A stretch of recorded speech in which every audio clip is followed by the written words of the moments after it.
Hello again, everybody. Dr. Arbeitman here with the most special of guests ever. And this is my wife, Elissa Arbeitman. Hi, Elissa. Hi. And I've been asking Elissa for the past 2 weeks to hop on a Zoom interview with me.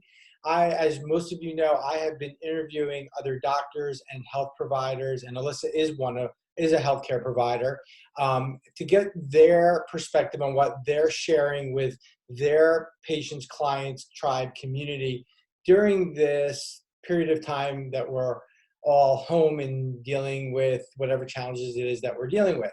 And so I remember one day I came home after interviewing a doctor and I was really excited, and I was sharing with Elissa the strategies and the tips that the doctor was sharing. And she said, well, what about the feelings? And that sort of got me thinking, because Elissa has always brought things to my awareness that I just kept missing. So Elissa is a therapist. She is a trained art therapist. She has a practice here in Manalapan and online. And I want to thank you for being here today. Thank you for having me. Because in addition to being an extraordinary wife and mother, she is an extraordinary and talented therapist. And oftentimes during these times, it's bringing up a lot of feelings for people, anxieties, fears. There may be times of excitement, and then there may be times of depression. And you taught me a long time ago that we need to acknowledge those fears and not just kind of push them down. So I want to get your perspective, because I think my patients, our community, will benefit greatly from addressing this sort of 800-pound gorilla in the room. Like, how am I supposed to feel right now? Is it okay to feel the way that I'm feeling right now? So what are you telling your community right now about their feelings? Yeah. So thank you for having me here. It's such a pleasure to share this information with you. And what I'm seeing and what I'm sharing with my clients and the people that I work with and my friends and even family members too is that we're seeing the whole range of emotion. We're seeing anxiety, fear, agitation, rage, deep, deep loss on so many different levels, and then different like sub levels within all of those feelings, all of those ranges. And so it's important to recognize that all of this is really common in such upheaval and in a pandemic and in something that none of us have ever experienced before. And then the next step is, how can we be with ourselves, be with our families, with at the same time having all of these emotions. And what a lot of what's coming up for people is boundaries, their loss of personal space within the home, their loss of space, their loss of time, loss of just so much loss on so many different levels. And so we're talking about how to navigate your own body, your own thoughts, your own peace of mind, so you can better serve your children, your family, your partner, your community, and your job and everything around you. So you've always said feel the feels, Yeah. and not push them down. What are some tips, tools, tactics regarding emotional health? Because we talk a lot in our practice about structural health, physical health, nutritional health, but we call it also like adjusting above the atlas. And maybe it's even below because it's in the heart. What are some of the tips and tactics that you're sharing? Yeah. So I love being up in the head, but I love even going further down into the heart. And so these are some tools that I've been using for myself, and then some tools that I've also been sharing with the people that I work with and with friends, and again, people that I'm just speaking to on the phone. And so I think it's a good idea to start your day with body scans, or go through your day with body scans. How does your body feel? What feels heavy? What do you need? How does your heart feel? Does your head hurt? And just tuning into and bringing an awareness to those areas, saying, okay, this hurts for me. How can I take care of it today? How can I nourish it today? Is there just one thing that I can do for this area? Instead of saying, my heart hurts, or I'm grieving, or I'm exhausted, and ignoring it, and not giving that credibility. We want to really give that some credibility, give it a space, give it a time, give it a place, honor those feelings so we can move into them, work through them, so the intensity of them isn't as intense. So would you say muscling through a feeling, or isn't the best strategy? You're saying like shine a light on it. Yeah, yeah, to not disregard, to kind of shine a light on it, and then in as I think in these days, especially people who are at home or at work. I mean, even us, you're at work, but I'm at home most of the time. So our experiences of this pandemic is very different, out in the world and inside the house. And so when you're, just having all that, the huge range of emotions, sometimes many, many, many times a day. And so we don't necessarily muscle through, but we come to these feelings with a little bit more compassion or a little bit more acceptance, and then see how we can deal with them internally. So we're doing those body scans to create some awareness. And then we might be deep breathing when that agitation comes up, or that nervousness comes up, or that scaredness comes up. Now, deep breathing, it doesn't mean you have to have a time and a space for this, because we really don't have any more time and space like we used to. So I know for me, deep breathing came when I was, when I go out and I get the mail and I come back and I bring it, when I bring it back, or when I go and get the garbage can and I bring it back to the house, or when I'm doing the dishes, I'm deep breathing. I'm becoming more aware of my body, trying to ground, center, and, pull everything together a little bit more. So the next 4 hours, I'm okay. And then I might do that process again. Sometimes just getting it out, recognizing we're scared, anxious, agitated. I turn to creativity and painting and doodling. Other people might go out and garden. You might exercise. You might chop wood. You might read. All of these things bring us back to center, help us work through these very intense emotions, or at least decrease them a little bit, so we can move forward, not necessarily for the next year, but for the next few hours, because that's where we all are right now. Mm. um Honoring what you need. So for some people, a lot of people I've talked to feel like they need a huge nap every single day. So yes, sometimes we do want to say yes to that nap, because we really truly do need it. Other times it might not be the nap that we need, it's just a shift in energy. Maybe we need to go outside for a little bit, maybe we need to switch rooms, maybe we need to, if we're with kids, read an article, stimulate our brain, and then come back to the children. And so being in tune to what you need, and also allowing yourself to play with it a little bit, getting curious about it. And because I know this time can feel really, really heavy. And sometimes we just get stuck in the heaviness. But when we feel that, now what are some other things that we can do? We know the heavy is here, but what other things can we allow ourselves to do? And then does that feel better? Maybe we can stay in that place a little bit longer, instead of being in that stuck place. One thing that I always used to say is that you don't have to attend every argument that you're invited to. Mm. So now I say you don't have I'll to. remember that. Now I say you don't have to attend every Zoom activity or Zoom call that you're invited There you to. go. We need to protect our energy, create boundaries around our energy. And so if there is a Zoom call tonight, we have a family bingo Zoom call we're all super excited about. It's a little corny, but we're excited about it. We want to be there. And so there's some Zoom calls and phone calls and things that are zapping your energy. We don't have any extra energy to be zapped right now. So I work on, and working with the women that I work with, drawing those boundaries around your energy. Because if we can be in control of our energy, filling ourselves back up, then we can better serve all the people around us. Our interactions are more meaningful, we're more connected, and our relationships go deeper, and just the days work out a little bit better if we can reserve, kind of, be mindful of where our energy is going. Wow. I've learned a lot from you. This is what I realized. And there's two words that have come up in my mind while I'm listening to you is permission. permission, permission to feel the feeling, permission to give yourself what your body needs, like the nap or like the exercise or like reading the article.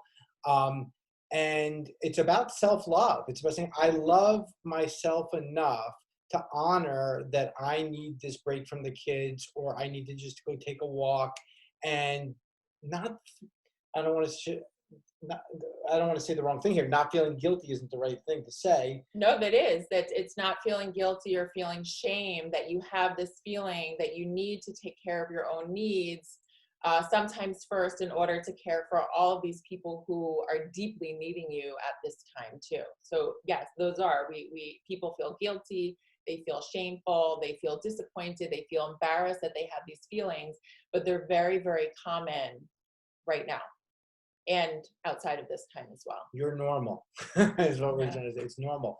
The other word and the other piece that I really want to spend some time on is this notion of utilizing creativity as a tool. So in addition to being a therapist, you're really obvious. So everybody else knows, you know what you are. You're trained in the creative art therapy. Yeah. And I've seen art therapy used in our family, and of course, professionally, uh, to help people during the most difficult times of their lives. Just this week, we lost a dog in our family. We owned the dog for 5 years, and our uncle took care of the dog for the last 5 years. And it was just devastating. It happened so quickly on Monday. And the next day, my uncle texts us a picture. The dog's name was Knox. He carved out impeccably perfect the word Knox in wood, and he finished it and he stained it, and he probably didn't even realize it, but intuitively he went to crafting as a way to deal with the pain or the wound. And so this is your life's work. This is the body of work. How can you discuss just this notion of creativity and healing? Yes. And so, yeah, this is my love. This is my passion. I naturally turned to it when I was a child and as I got older, and then figured out that this could be healing for other people. And so there's a couple components to creativity as healing or art therapy. The first layer, the first level of this is that just engaging in creativity, in creative endeavors feels good. That's the first level. It feels good. It decreases our stress. We find joy in it. We get our hands into it. It's a full mind-body experience. The second level is we are actually creating a bridge with this creative endeavor from between our internal and our external worlds. So we live internally, we have this external world, but this creative endeavor or this creative process or this painting or whatever it is now can serve as a bridge between your insides and your outsides and can connect them. Once, in my world, in my creative space, once this creative expression is out, say it's in a painting or something else, we have space from it. We are now here, the creative expression is over here, and we can handle it and deal with it and get a new perspective on it, on our situation from outside of it. From outside of us. It's not just sitting internally anymore. It is now outside, and that's where we could gain new perspective, learn new tools around it, get curious about it, try different ways to respond to it. So sometimes, yeah, a lot of the things that we're going through in life are really, really difficult to deal with.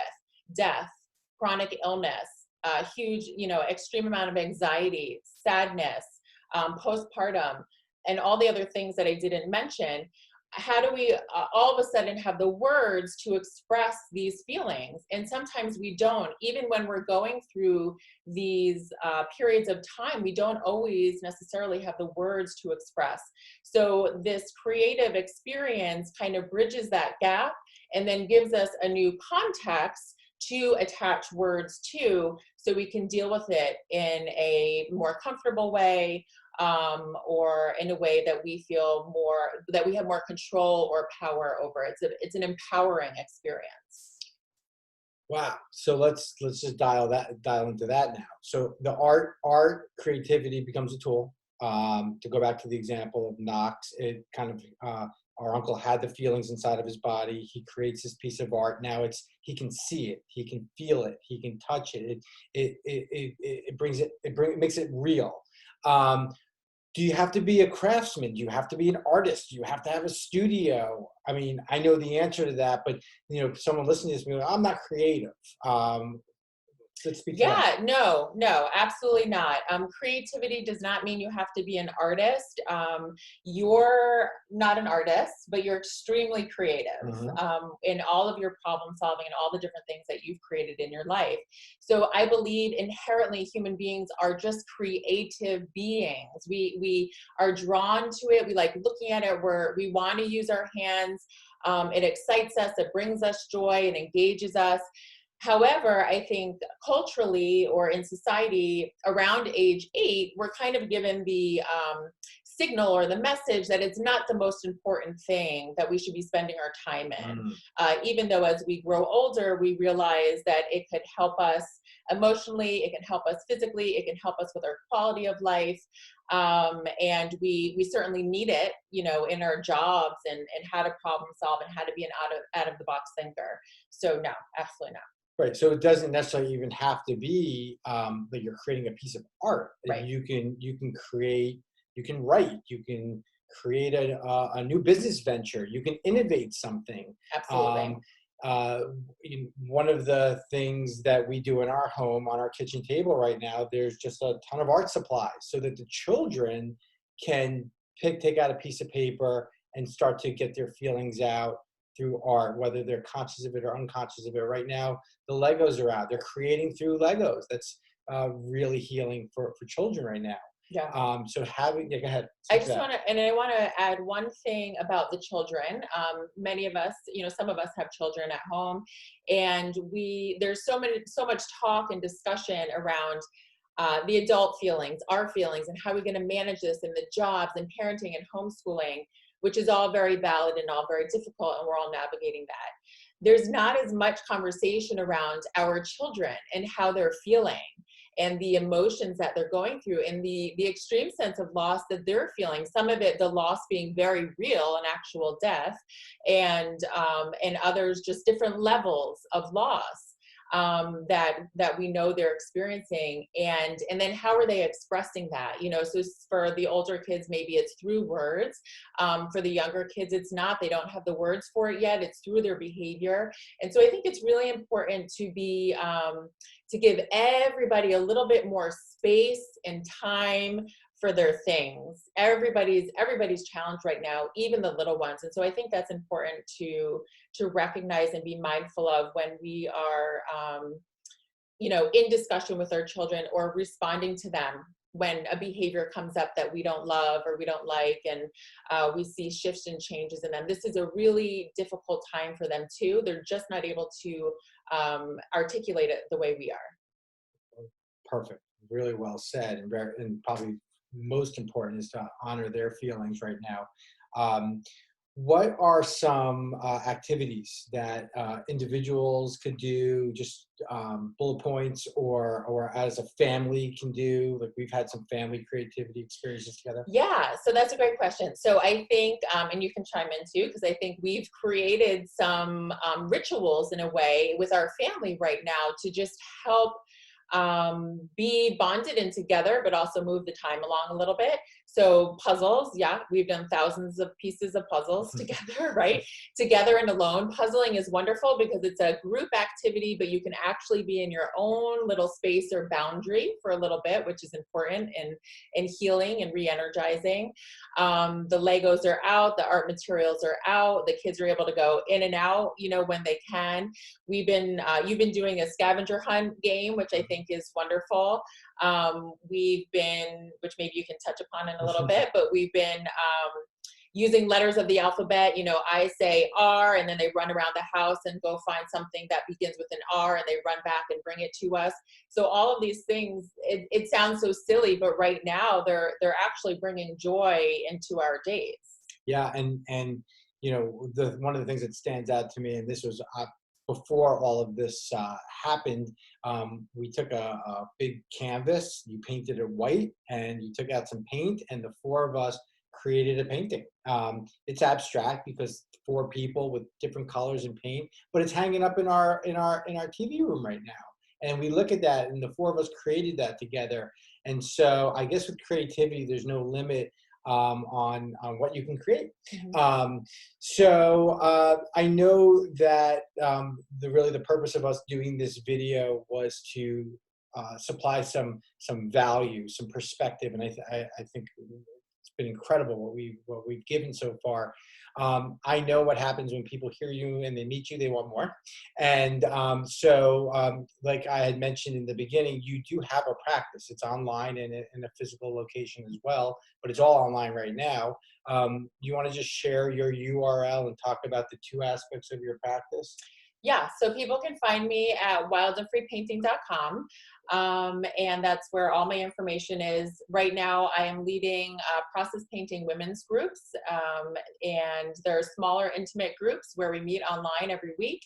And we're painting and working through our creativity, but a lot of all the other life stuff that happens together in this wonderful creative community that we've created. And the other is for people who maybe aren't so comfortable in a group aspect and want to work individually, one-on-one, and go deeper on some of these really challenging experiences that they've had in their lives that might be coming up for them at this time or any other time outside of now. I work individually with people as well. Awesome, thank you. I will share the URL and the link in the text below. And yeah, I just want to thank everybody for allowing us to bring our home into your home, or whichever way this goes. I just again thank you for your insights and really taking care of this whole piece. We don't want to reduce our health down to one piece, like our physical health or nutritional health or our structural health. We want to have the emotional health, the mental health, the physical health, the financial health, the spiritual health. It's a wheel, and that's why this conversation was so important. So thank you. Thank you. Thank you. Bye.